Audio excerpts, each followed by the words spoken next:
Parce que c'est pas, bon, là, ouais, à moins de vouloir aller au fameux festival que je Oui, parlais un peu plus tôt, oui. euh, c'est pas New York, c'est pas Boston, c'est pas Non, Détroit, c'est pas c'est pas. glamour.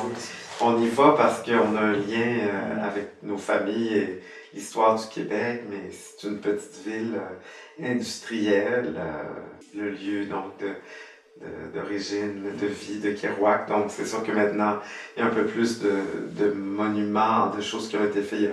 Il y a une place avec des monolithes de pierre avec des citations qui viennent de ses écrits.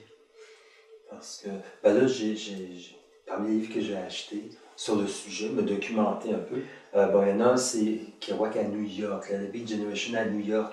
Alors là, il y a peut-être une espèce de vol par la Big Apple du phénomène qui fait que Lowell était resté plus à l'écart. Quoique ça semble important d'après ses premiers romans, mais ça a été aspiré par Ouais. New York et puis c'est là où les gens ont peut-être tendance à aller faire un tour pour revivre, re-respirer l'air de la Beat Generation. Oui, c'est sûr que la Beat Generation, c'est peut-être plus excitant, puis progressiste, et ça défonce les valeurs, les tabous et tout.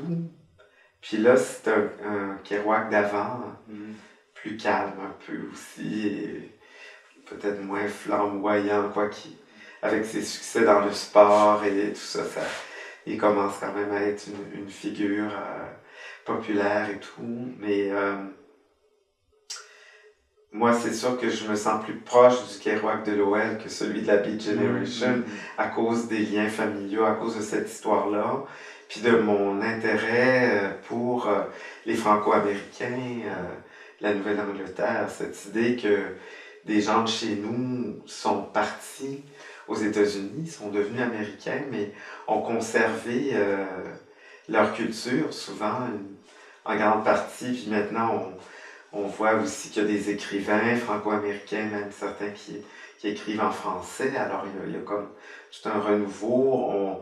On remet ça en valeur parce que c'est sûr qu'à l'époque, souvent les gens, entre eux, oui, pouvaient continuer à vivre dans leur culture, mais bon, il y avait quand même des réseaux assez étendus. C'est surprenant, il y avait